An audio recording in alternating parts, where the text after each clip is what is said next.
Great. Well, good evening, everyone. On behalf of the Niagara Board of Trade and Commerce, the Welland Pelham Chamber, and the Port Colborne-Wainfleet Chamber of Commerce, we welcome you to what we hope to be an informative evening. I'm Kevin Jacoby, and I'll be your moderator. Our members have experienced a number of challenges over the past 18 months, and we're eager to hear the candidates' perspectives on some of these issues.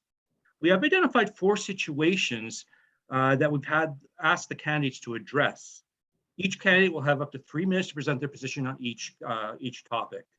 They'll be each provided with a 30-second warning. When their 3 minutes are up, their microphone will be muted. So joining us this evening are Vance Badaway, for our Liberal candidate, Michael Kimmins, our People's Party of Canada candidate, Curtis Mccartney, our Green Party candidate. Hi, Kevin. Hello, Melissa McGlashan, NDP candidate, and Graham Speck, our Conservative candidate. So good evening and welcome, everyone. Thank you for joining us tonight. So prior to getting started this evening, we drew basic straws to figure the order in which people will speak.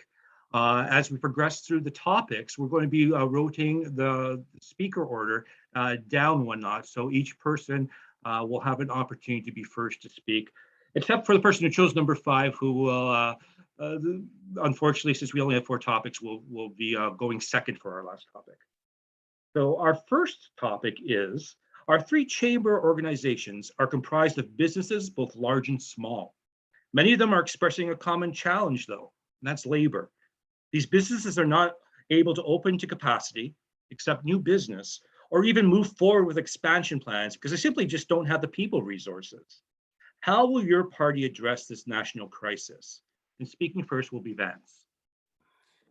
Well, thank you, Kevin. And I would first like to start by acknowledging that we are on the unceded territory of the Haudenosaunee and Anishinaabe peoples.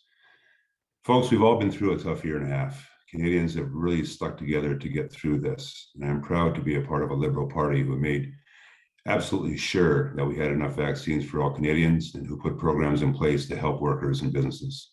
But a lot has changed since the start of the pandemic. People working from home, shifts in the economy, folks recognizing that we need to do more to support our healthcare system, and it seems like every day extreme weather is affecting some part of the country. So now it's time for Canadians to decide what their vision for a post-pandemic Canada is. When the pandemic first hit, we knew we had to act fast. This swift response came in forms of supports to people as well as businesses, and our overall messaging was clear. We will be there with whatever is needed for as long as needed to weather this pandemic together. We will be moving to a post-pandemic world and will transition from the COVID supports provided for workers early in this year's fourth quarter, which addresses directly your question. Niagara is a region that is economically diverse. I was proud to announce our government's investment of $101 million for our wine industry this past July. We will also extend the Canada Recovery Hiring Program to March 31st, 2022.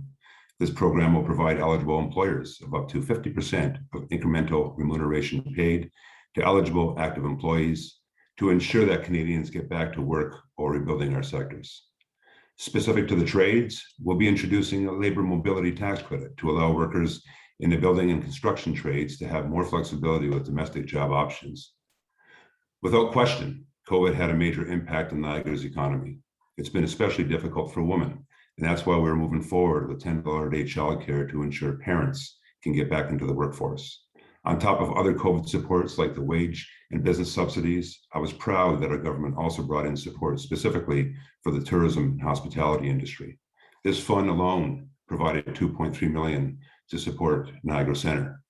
We know this pandemic has been hard on many industries. Businesses can now know that they have a partner with me in office as their federal representative.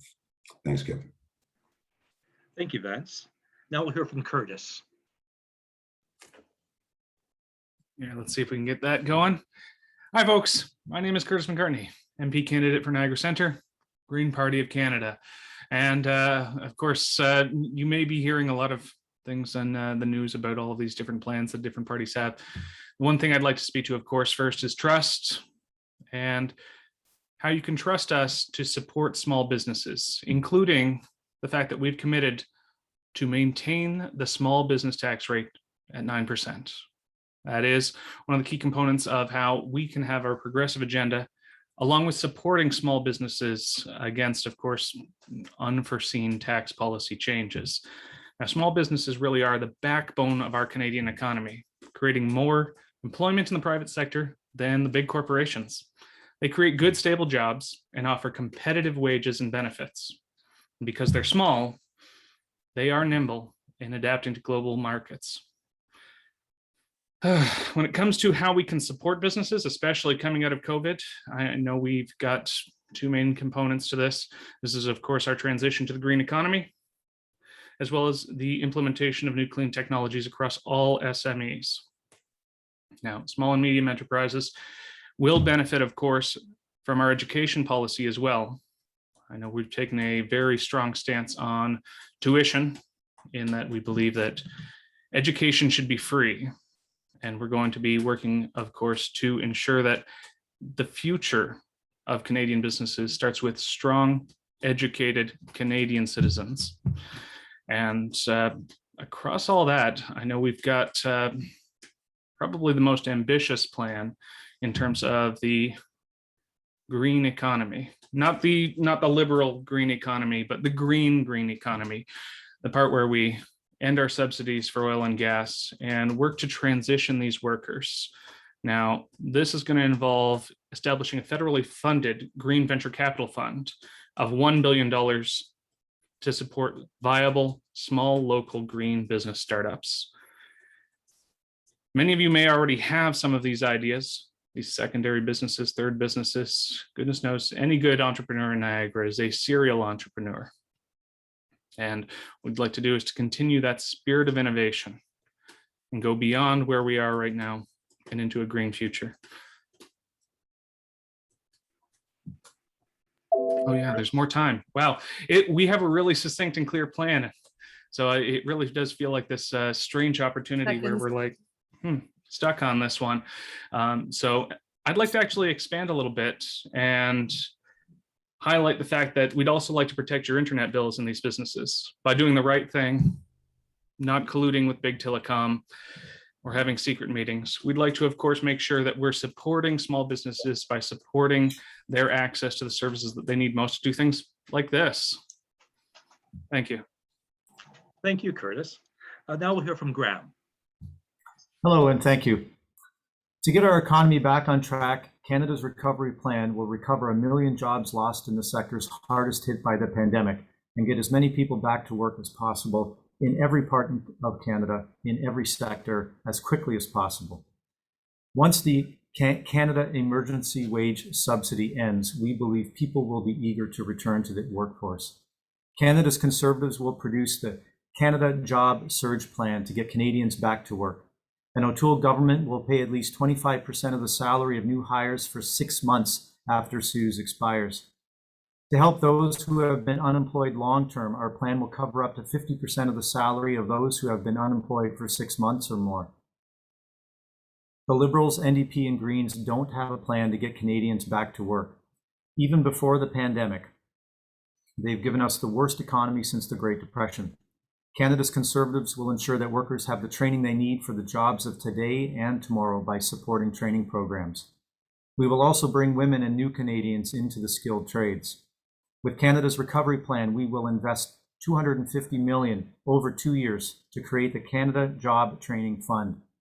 The fund will provide grants to organizations including employers, apprenticeship training delivery agents, unions, post-secondary institutions, and community organizations for projects that give laid-off workers immediate access to training, reach out to traditionally underrepresented groups, help tourism and hospitality workers who have been hit hardest by the recession, support the talent needs of small businesses, and otherwise help workers get the training they need, focusing on areas where there are shortages of skilled workers.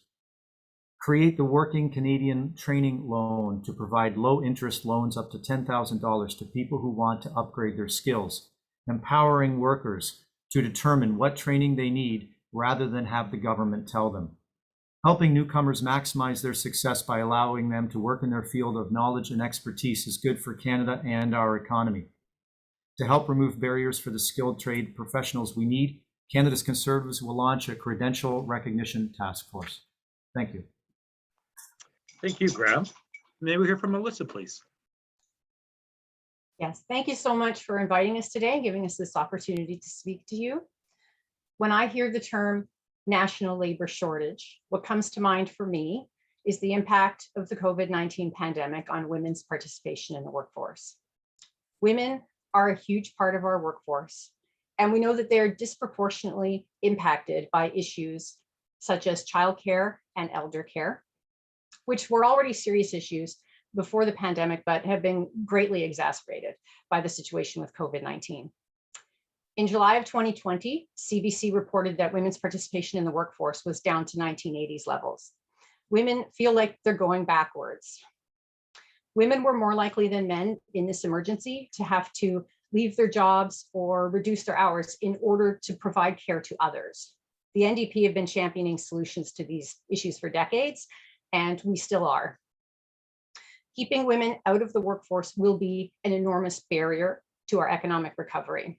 The NDP are committed to quality, affordable, not-for-profit childcare so that parents can feel confident that they're leaving the most precious thing in their lives somewhere safe. And we'll enshrine in law Canada's commitment to high-quality public childcare. Elder care also disproportionately falls on women. And if we want women in the workforce, we need to provide these services at a quality level. The NDP are committed to removing profit from long-term care and bringing in national standards for both long-term care and home care. In addition, we have a comprehensive program for supporting workers throughout education and retraining as an investment in our skilled workforce.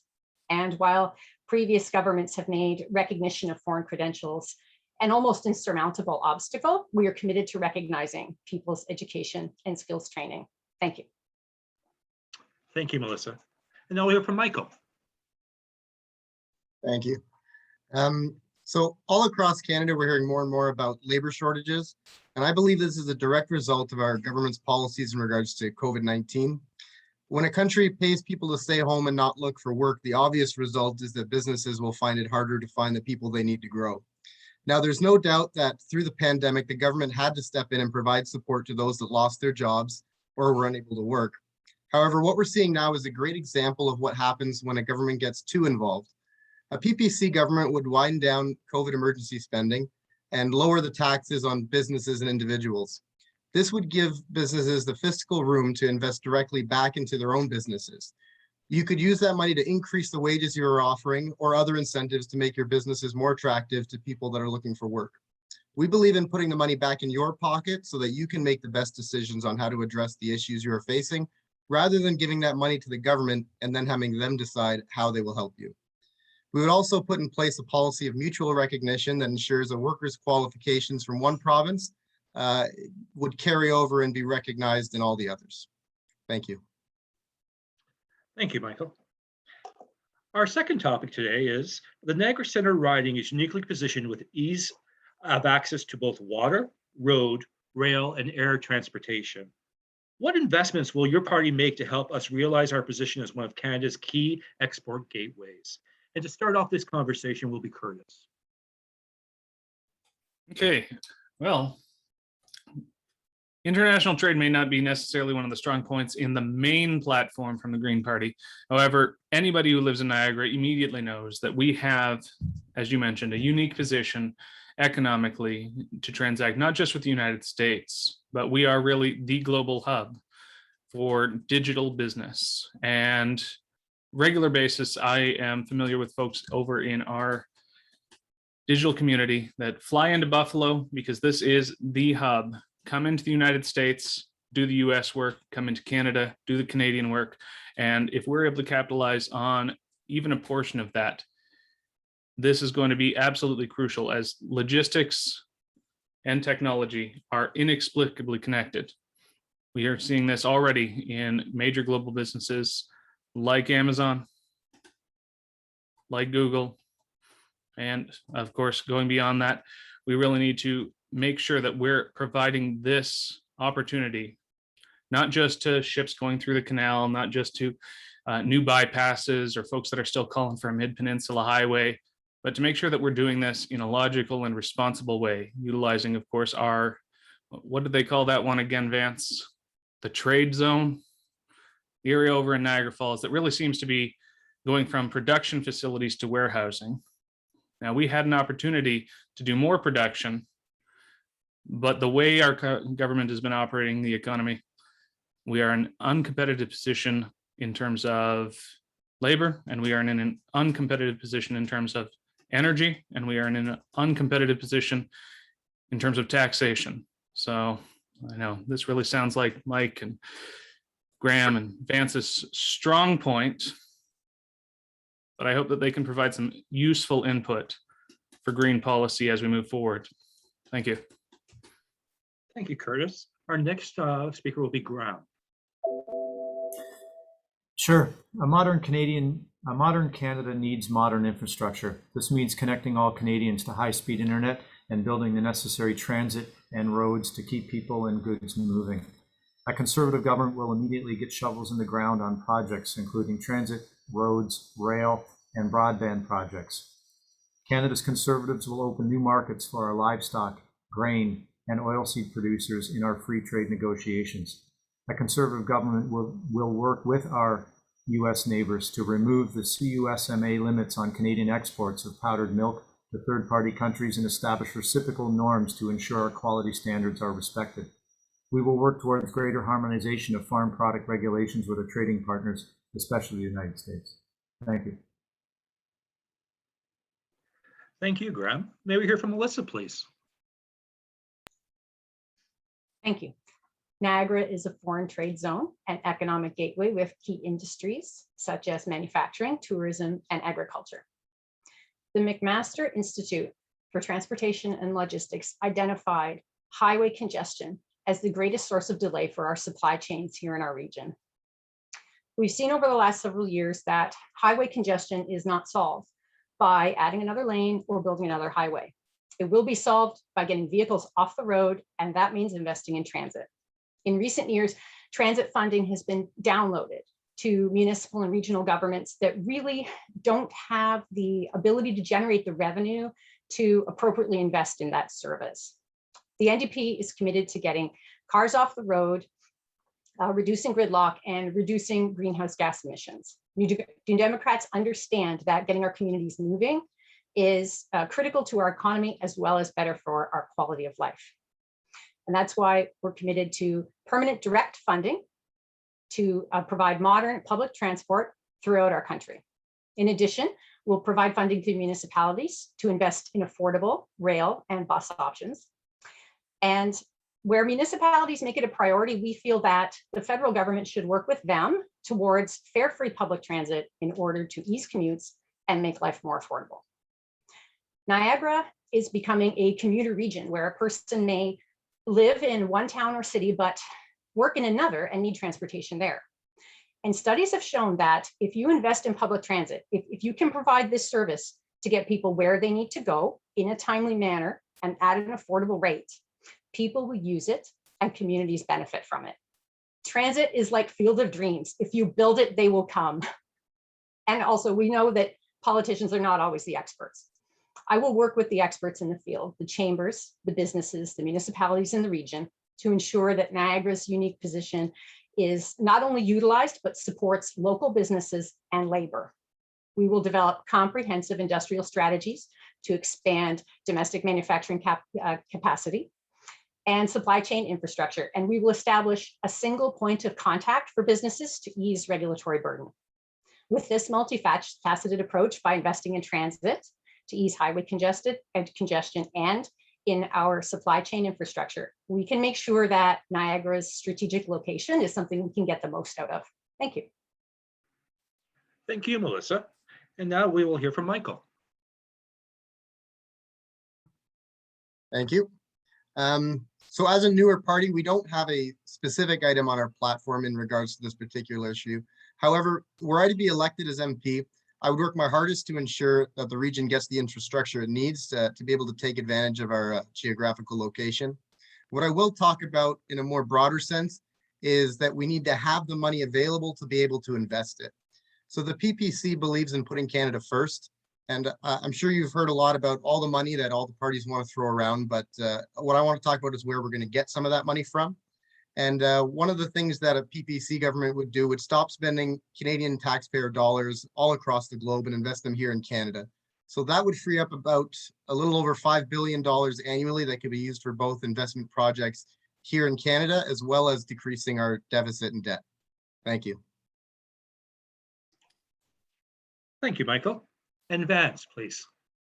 Well, thank you, Kevin. Frankly, our plan is already in motion.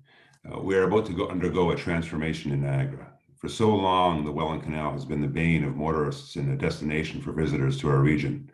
It will continue to be those things, but we are on the cusp of a new era in the history of the canal. A new economic engine to power Niagara's future is about to roar to life. The federal government has recognized Niagara's unique place in the Canadian economy and the potential it holds to play a major role in driving economic growth in our country. Since 2015, I've worked to realize a long-held belief that we can tap into the unlimited potential of our transportation networks. During that time, we've established Niagara as a foreign trade zone. Our team secured funding for Niagara College to train a new generation of workers and entrepreneurs. As chair of the House Standing Committee on Transportation and Infrastructure and Communities, I led the effort to establish a Canadian transportation and logistics strategy, including key recommendations that will amplify Niagara's role as a trade corridor and increase its economic impact on our region. We created a bold partnership between Thorold, Welland, Port Colborne, and the Hamilton-Oshawa Port Authority to create the Niagara Ports Multimodal Trade Corridor, positioning Niagara to be a major driver of economic power in Ontario for many years to come. Empty plants along the canal have begun filling with new businesses and a new entrepreneurial spirit that will create thousands of good-paying jobs right here in Niagara and help make our region an attractive place for investment for decades to come.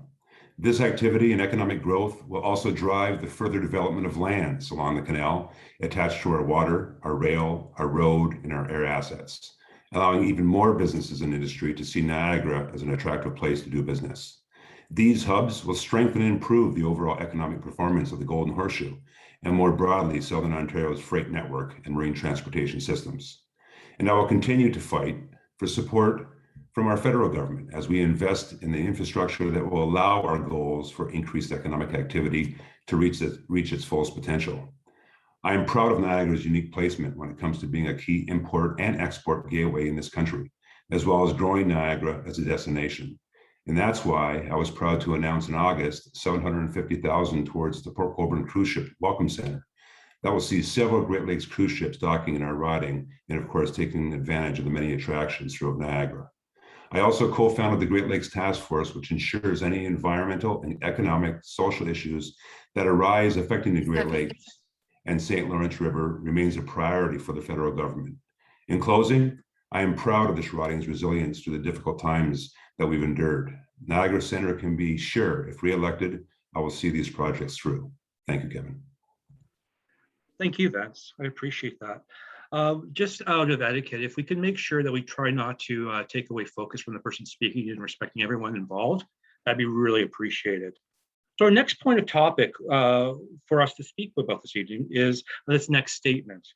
As our businesses adapt to a post-pandemic world, how do we incorporate a policy that ensures that people's health is protected while still maintaining the civil rights and freedoms that every Canadian is entitled to? And leading us off in this conversation will be Graham. Yes, thank you.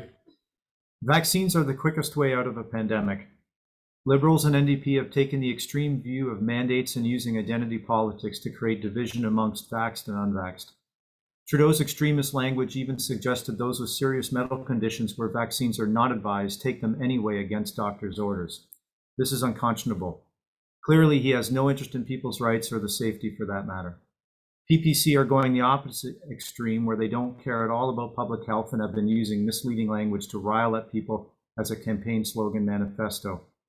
Liberals conflicting information and missing information during the height of the pandemic and in regards to vaccines have only increased vaccine hesitancy. Then and now, they are using loaded language to demonize those who have been made hesitant. Conservatives have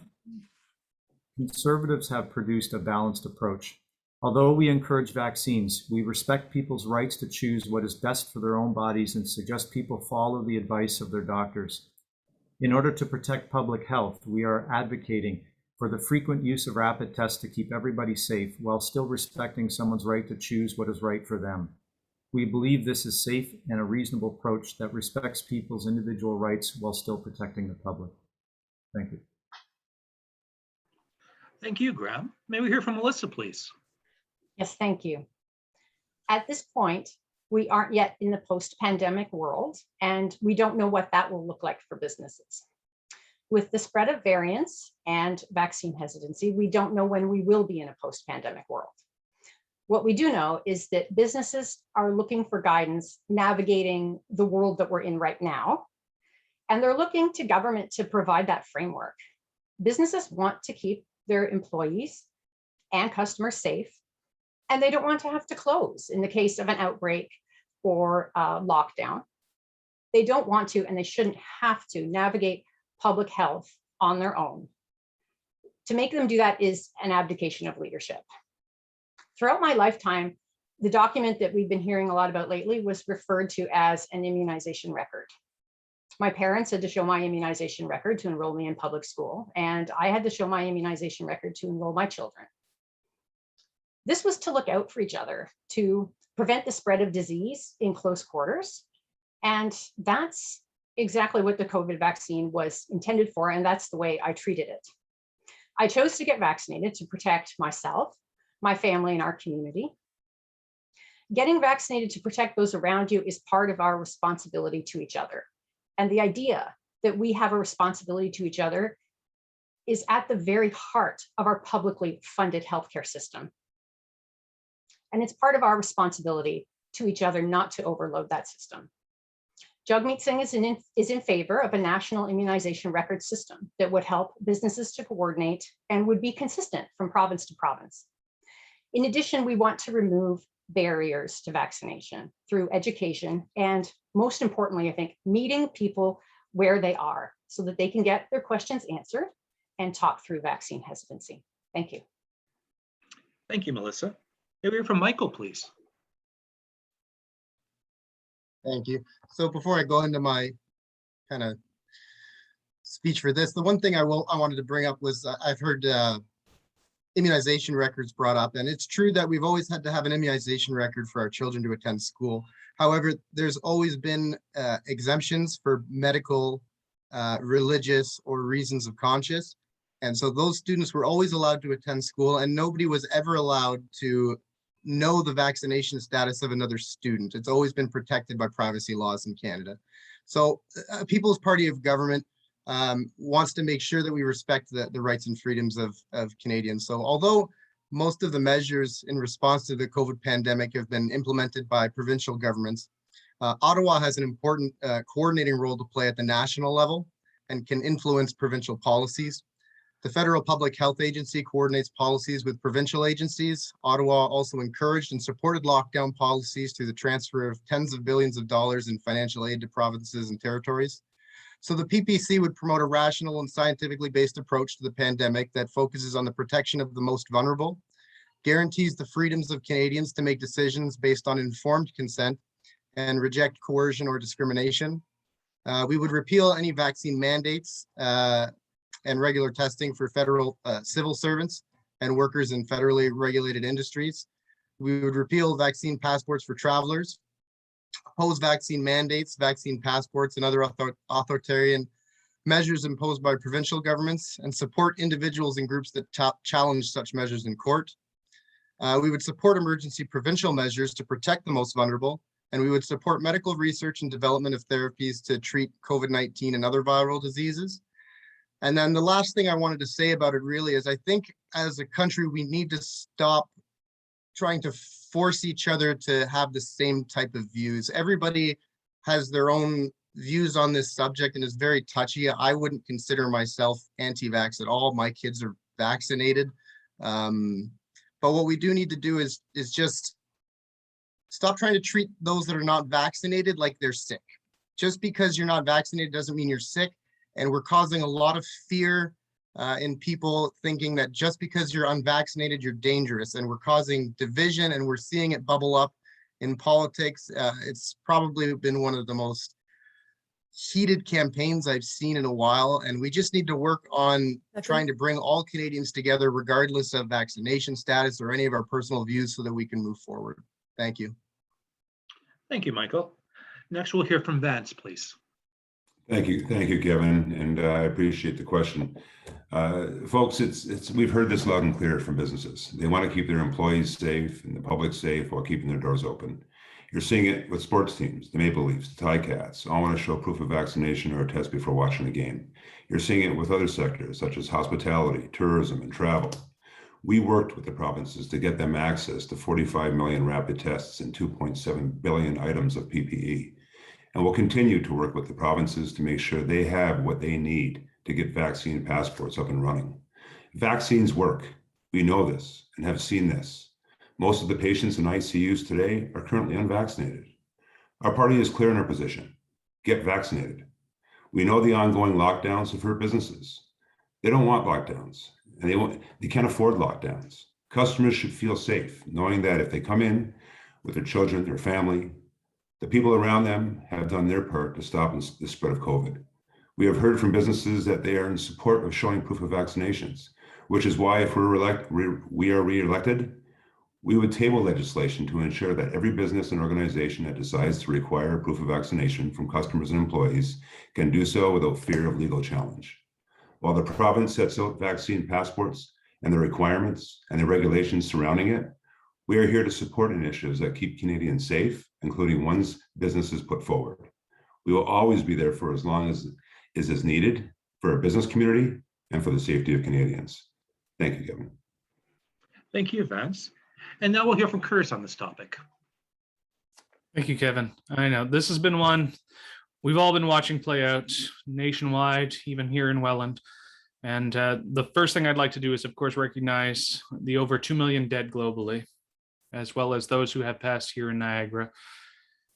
We need to do more, not only for those who have passed, their families, the survivors, the long haulers who are out there.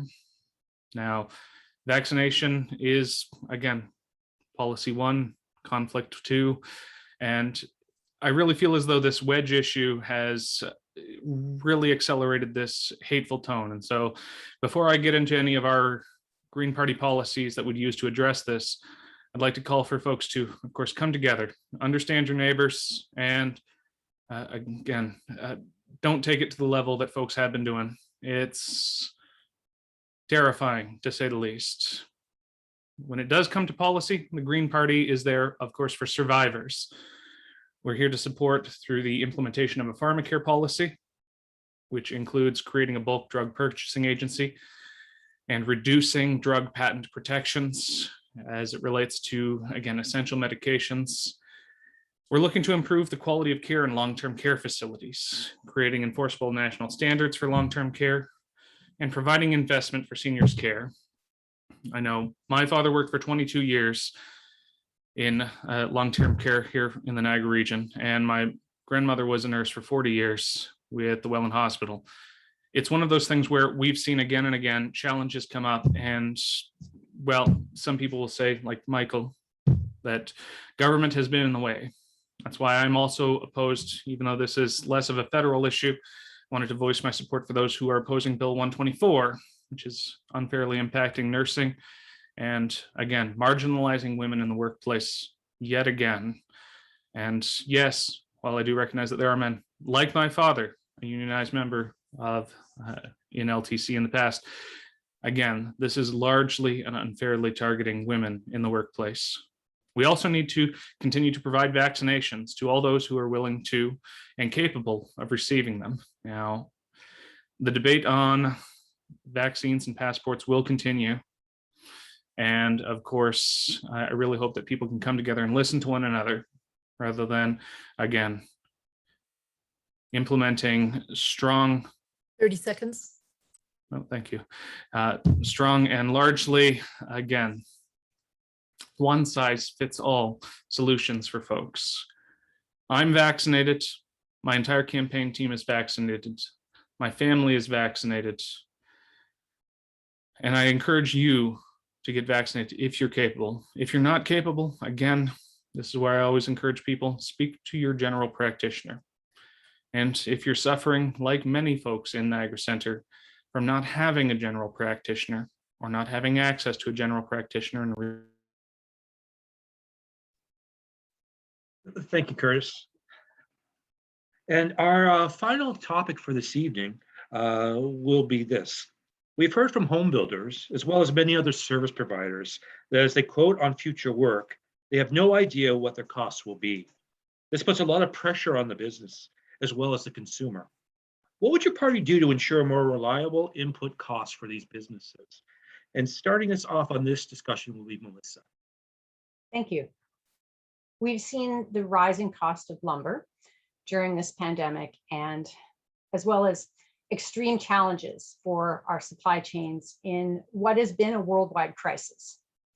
Canada has learned a great deal during the pandemic about our supply chains and about the value of having manufacturing here rather than relying on supplies to be imported, which may or may not be available during a crisis. That's why our platform is very focused on expanding domestic manufacturing capacity.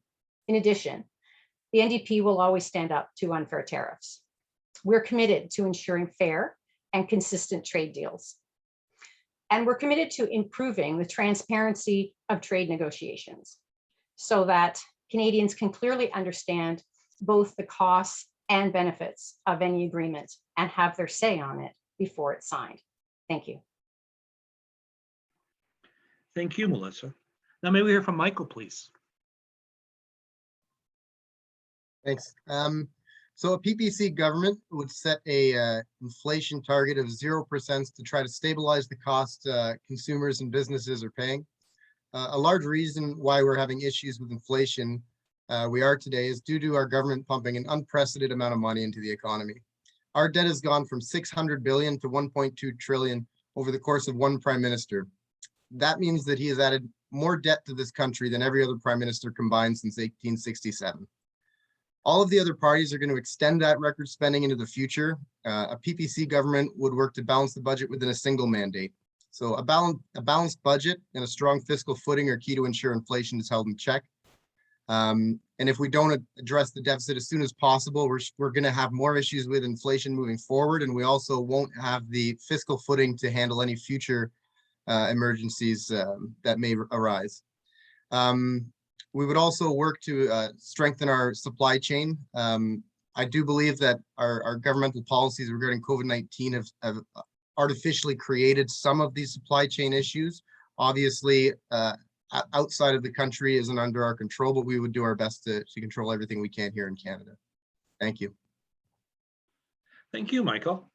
And now may we hear from Vance, please. Thank you, Kevin. It's a great question. And I have to say that, may I first state that being in a very diverse business for over 40 years, I get it, especially businesses that bid and depend on consistent, stable input costs, therefore meeting their expected margins, which is very important. It's a very important point there. When the pandemic hit, our businesses struggled. It became my number one goal to make sure that businesses in Niagara were supported. I heard from many business owners that the only reason they were able to stay open was because of the supports that they were receiving from our government. We put in essential supports such as the wage subsidy, rent assistance program, the Regional Relief and Recovery Fund, and the Canada Emergency Bank Account. The Liberal government was there for businesses when businesses needed us, whether that be in international trade deals or whether it be in pandemic support measures. With unreliable input costs and therefore volatile margins, our government will invest in SMEs by offsetting this volatility with government support. For example, in Budget 2021, we also committed to provide up to 101.4 million over 5 years, starting in the 21-22 year, to Innovation, Science and Economic Development Canada for the Small Business and Entrepreneurship Development Program. Budget 2021 further proposes to reduce by 50% the general corporate and small business income tax rates for businesses that manufacture zero-emission technologies. The Canada Small Businesses Financing Program will increase annual financing by an estimated 560 million, supporting approximately 2,900 additional small businesses. We will increase the maximum loan amount from $350,000 to $500,000 and extend loan coverage from 10 to 15 years for equipment and leasehold improvements, capital improvements. In Southern Ontario, FedDev Ontario is investing $224 million to help job creators and the organizations that support them to future-proof their businesses, build resiliency, and prepare for growth by transitioning to a greener economy, fostering an inclusive recovery, enhancing competitiveness, and creating jobs in every corner of the country. We're also addressing the need for more labor following the jobs lost in the pandemic. We will create more than 1 million jobs to restore our job market to pre-pandemic levels. We'll also increase participation in our trades by doubling the union training and innovation program to $50 million a year to support more apprenticeship training opportunities and additional partnerships in the red seal trades across Canada. We'll move forward on our plan to establish a new apprenticeship service, which will connect 55,000 first-year apprentices in red seal trades with opportunities at small and medium-sized employers. I'm committed to working with all businesses on all issues in my capacity as a member of Parliament, and if re-elected, they will have a stronger voice representing them in Ottawa. Thank you. Thank you, Vance.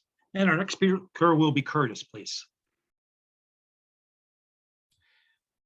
My brain's a little mush after, again, I'm getting a whole lot of politicalese here. Would you be able to repeat the question? Uh-oh, I think you may have muted yourself. I apologize. Sorry. Yes, I did. We have heard from home builders and other service providers that as they quote on future work, they have no idea of their costs, what they'll be. This puts a lot of pressure on the business as well as consumers. So what would your party do to ensure a more reliable input cost? Well, I know one of the key elements that we need to do is to fund innovative and new value-added forestry-based manufacturing facilities, especially those in rural Canada, to create jobs and keep profits from our resources here in Canada. We need to work with the provinces and with the territories and municipalities to ensure that timber, pulp, and paper manufacturing is environmentally and economically sustainable in rural Canada. Now, this has largely gone beyond where we are in Niagara, which is why, again, I'd like to highlight the fact that in terms of our agricultural policy, I think only the Greens and the Conservatives right now are ones that actually have agriculture at all in their policy book, is that we, of course, would like to protect food sovereignty and the rights of farmers to save their own seed, fund and promote seed banks and seed exchange programs. Now, this really is, again,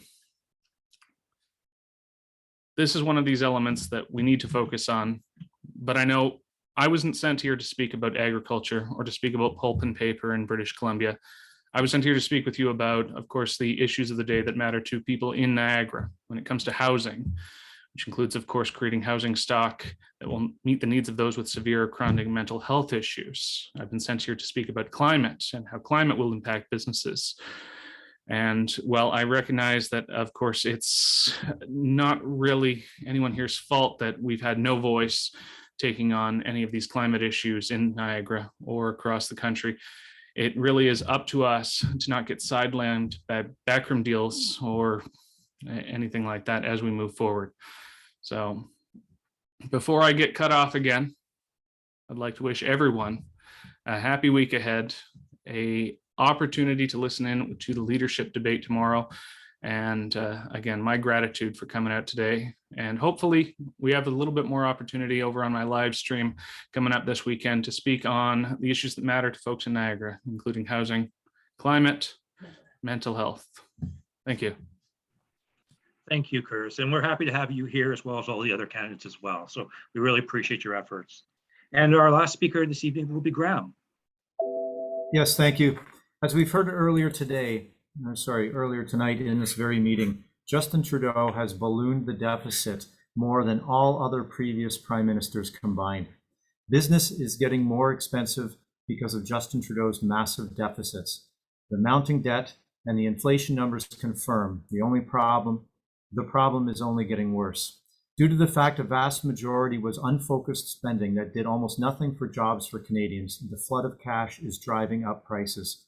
With the Liberals, NDP, Bloc, and Greens, we can expect more of the same, higher costs and more debt. Vote Conservative to change this course. Thank you. Thank you. And that brings us to the end of the topics that we gave our candidates prior to this webinar. So I'd just like to thank everyone for being involved here. It's really important to the chambers and our community to have you put yourself out there and give us your leadership, regardless of which party you are part of. It's been a rough campaign. We understand that's from our conversation, what we see in our community, and we really respect everything you're trying to do. So not only are you doing great leadership for your parties, but we hopefully will show great leadership in the community as well. So on behalf of our 3 chambers of commerce, I just want to thank you again for taking part of this forum, and remind everyone listening to get out and vote on September 20th. Thank you all and have a great evening. Thank you, Kevin. Thank you, Kevin. Thank you See you all. soon. Everyone. Really appreciate it. Have a great weekend. Thank you so much.